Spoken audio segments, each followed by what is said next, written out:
ओम शांति। आज प्यारे मीठे भगवान की मीठी मुरली मंथन की डेट है 29 अक्टूबर 2020। तो हमेशा की तरह आगे बढ़ने से पहले हम एक नज़र पीछे देख लेते हैं कि बाबा ने कल की वाणी में हमें क्या समझाने दी थी। तो बाबा ने कहा था कि तुम इस बेहद के पाठशाला अर्थात ब्रह्मा कुमारी संस्थान में आए हो स्वर्ग में चलने का पासपोर्ट लेने। तो उसके लिए आत्म अभिमानी बनो, तभी तुम्हारा नाम रजिस्टर हो पाएगा। तो अब हमें देखना है ना कि हम सबों ने अपना नाम रजिस्टर्ड किया है। हमें स्वर्ग का पासपोर्ट मिल रहा है। देखो विदेश में जाने के लिए हम कितने खुश होते हैं कि अरे मेरा पासपोर्ट बन गया, वीज़ा बन गया, बाहर अब्रोड जाने का कितनी खुशी रहती है। और यहाँ ऐसी दुनिया में जाने का पासपोर्ट मिल रहा है जहाँ सुख ही सुख है।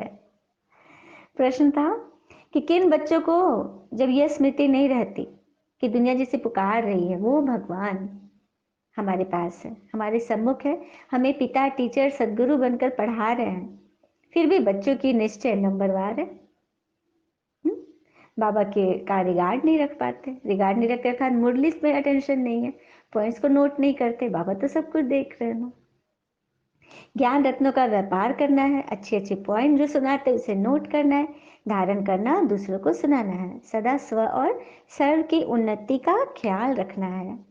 वरदान भी था, वायरलेस सेट द्वारा विनाश काल में भी भगवान के अंतिम इशारे को कैच करने वाले सदा सेफ रहेंगे। देखो सेफ रहना सभी चाहते हैं, लेकिन उसके लिए क्या करना हो? मन बुद्धि से क्लीन एंड क्लियर कुछ भी हो, लेकिन उसका पॉजिटिव साइड देखकर उसे लेट गो करना है।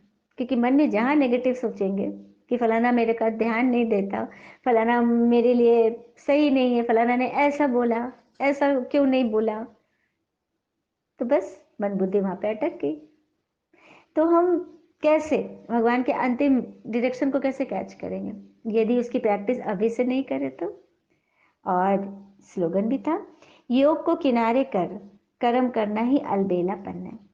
योग अर्थात याद, हर कर्म हम ईश्वर की याद से करें। कुछ भी बातें आ रही हैं उसमें ईश्वर की याद को समा देना, तो किसी भी बात में हम फंसेंगे नहीं और अलबेलापन आलस्य से दूर रहेंगे। तो चलिए आज बाबा ने क्या बोला। बाबा कह रहे तुम अभी कांटों से फूल बने हो, तुम्हें हमेशा सबको सुख देना है, तुम किसी को भी दुख नहीं दे सकते। बाबा हमें अभी अभी कांटे से फूल बना रहे हैं, तो हमें सबको सुख देना है। कैसे देंगे? कुछ भी बात मन में अगर आ गई है, यदि किसी के साथ बहुत खिटपिट चल रही है, हाँ, तो मौका है, अभी ही कह ले, क्या पता कल हो ना हो। इसमें एक छोटा सा प्रसंग है। एक बार की बात है, एक हस्बैंड वाइफ में शादी हुई, कुछ साल तो बहुत अच्छा चला, लेकिन दूसरे तीसरे साल से बहुत ज़्यादा अनबन होने लगी। मतलब लगा कि अब दोनों एक साथ रह नहीं सकते, बहुत ज़्यादा खिटपिट हो गए। चौथा चौथा सालगिरह आ गया शादी का।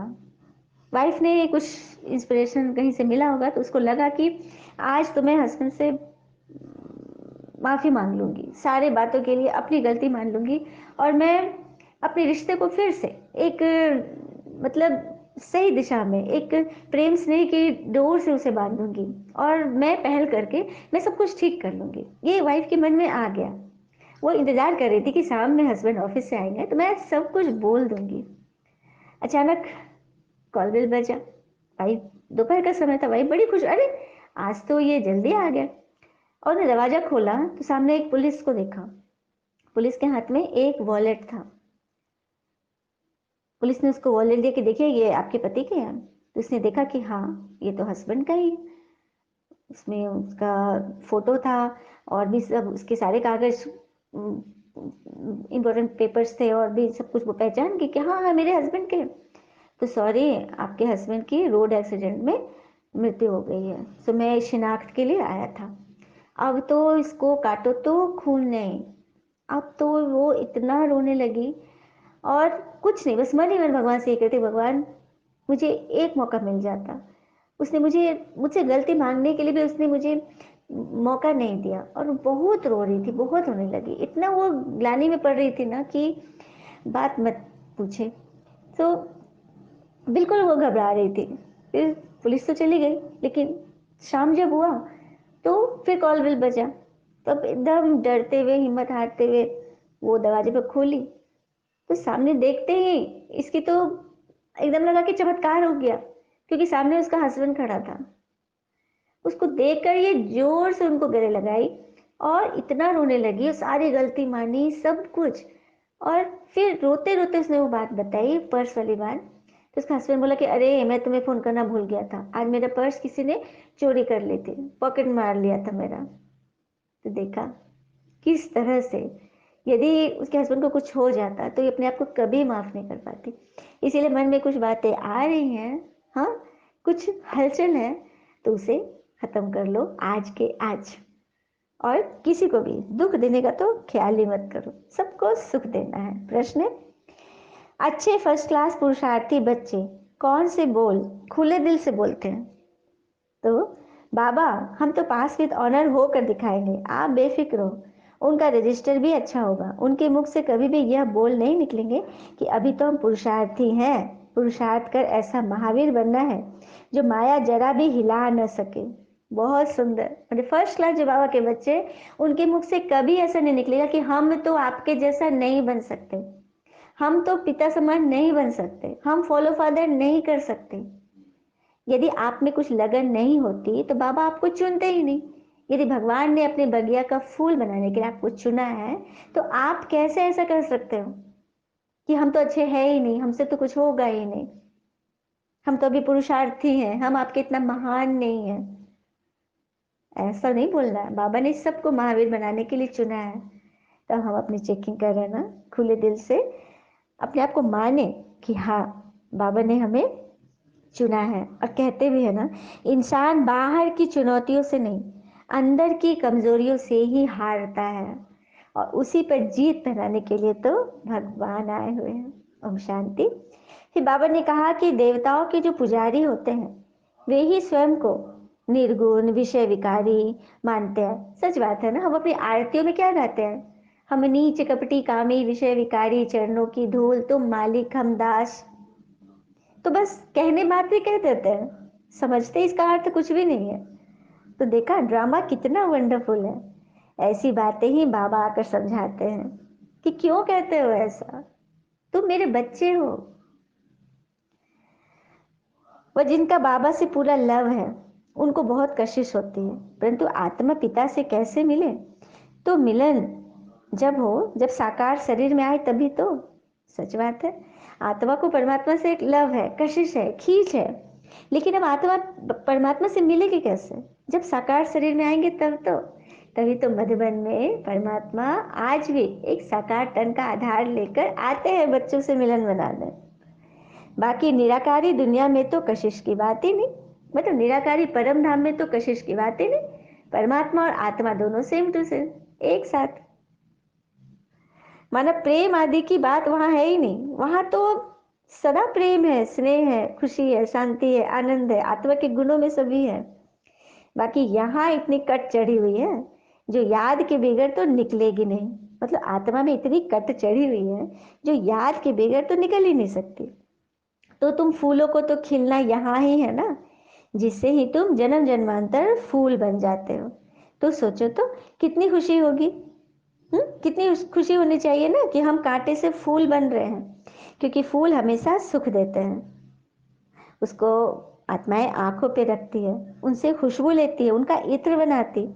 तो अब बोलो, तुम बच्चों को खुशी क्यों नहीं होती? अब बाबा हमसे प्रश्न कर रहे हैं कि मैं तुम्हें कांटे से फूल बना रहा हूं, फिर भी तुम्हारे चेहरे की मुरझाइश नहीं जा रही है, खुशी क्यों नहीं होती है?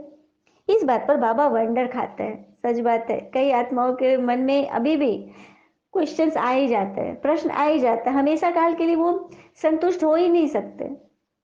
तो बाबा भी पूछ रहे हैं कि बताओ क्यों नहीं होती? फिर बाबा ने बोले, इस पढ़ाई से तुम कितने साधारण से क्या बन जाते हो, विश्व के मालिक, गोल्डन स्पून इन माउथ। तो देखा मैं तुम्हें श्रीमत से कितना अपने से भी ऊंच बनाता हूँ। बाबा ऐसा क्यों कहते कि मैं अपने से ऊंच बनाता हूँ?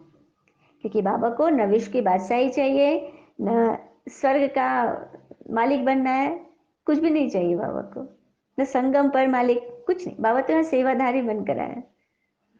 इसीलिए बाबा कहते हैं कि मैं तुम्हें विश्व का मालिक बनाता हूँ, मैं नहीं बनता। मतलब मैं तुम्हें अपने से ऊंचा बनाता हूँ। तुम तीनों लोक के मालिक बन जाते हो। तो तुम्हें अपनी मंजिल के निशान तक दौड़ कर आना है।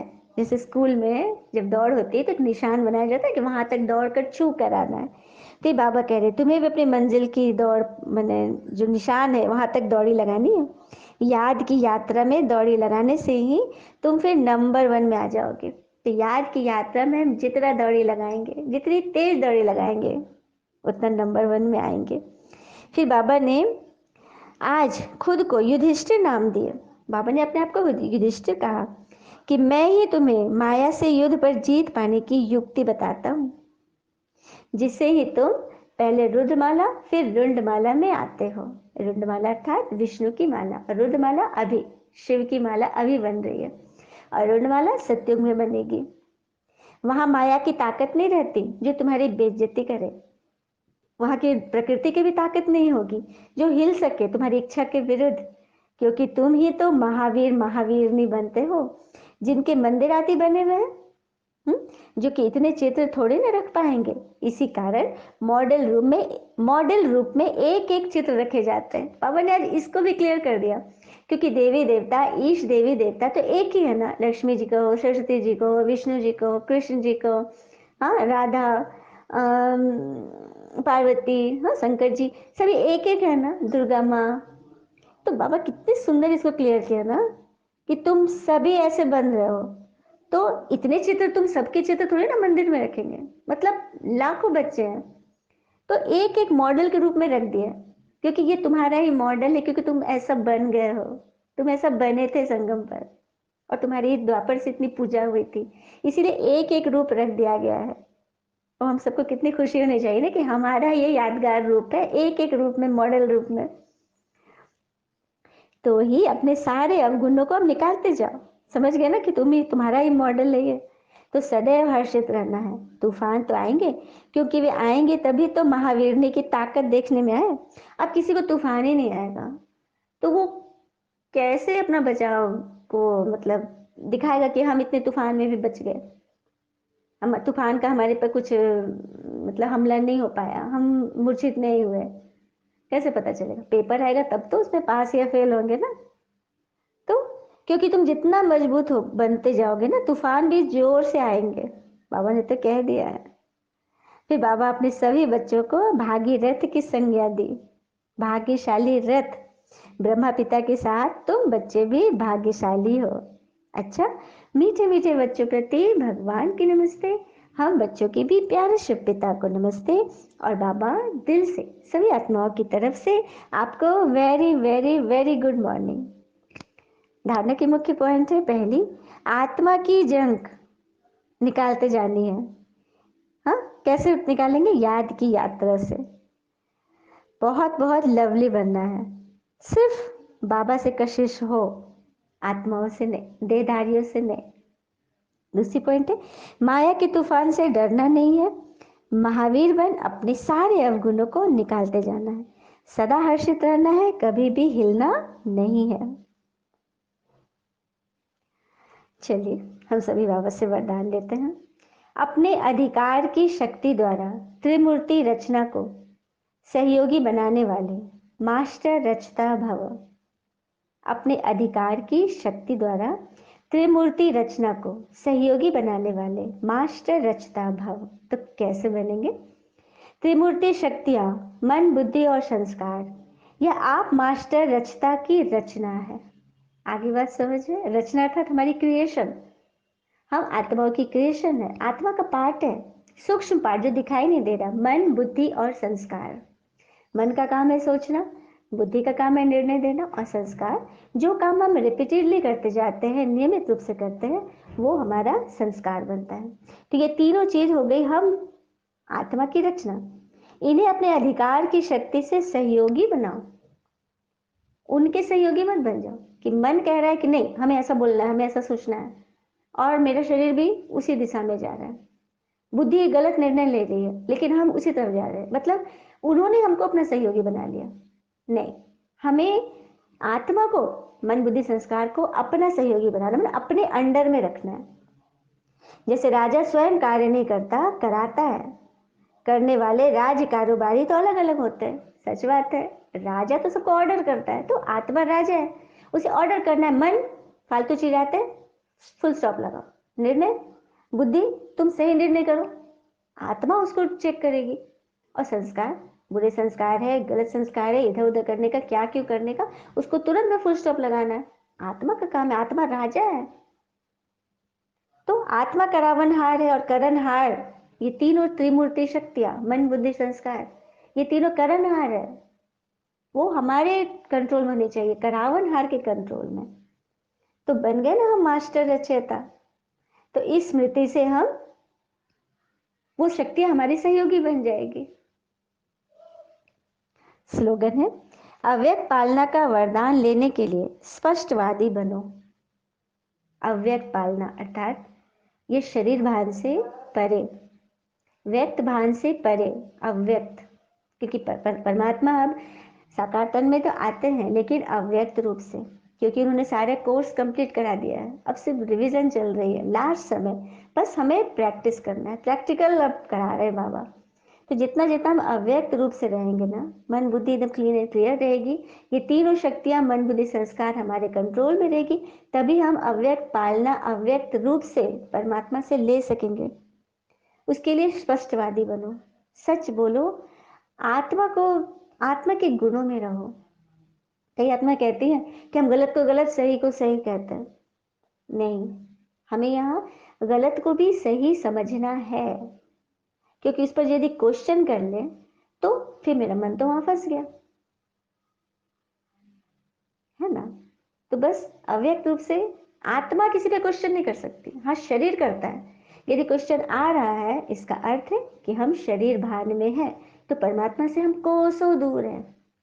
अब हमें सोचना है कि हमें अव्यक्त पालना लेनी है या व्यक्त पालना में ही रहेंगे, देह भान से रहेंगे तो देह भर ही मिलेगा, आत्मा कभी संतुष्ट नहीं होगी।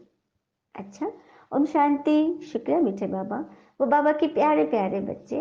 Thank you Baba, all is well always. तेरा क्या मुझसे नाता, क्यों इतना प्यार लुटाता मुझको प्रभु, इतना बता, क्यों माफ की मेरी हर खता। ओ बाबा तू इतना बता दे, हाँ बता दे बाबा मुझको, तू इतना क्यों चाहे, हाँ बता दे बाबा। मेरे तो ऐसे थे करम, हाँ तूने जो किया है रहम, दर्द से भरी थी जिंदगी, हो तूने क्यों लगाया मरहम, हो मुझसे न छूटा बाबा माया का जहां, फिर भी दयालु तूने होके मेहरबान, मुझको दिया है क्यों सहारा, मुझको दिया है क्यों सहारा। ओ बाबा तू इतना बता दे, हाँ बता दे बाबा। फिरती रही मैं दर बदर, हो हौसला मिला ना कहीं पर, मुझको शरण में ले लिया, हाय बाबा तूने क्या सोच कर, हो भूल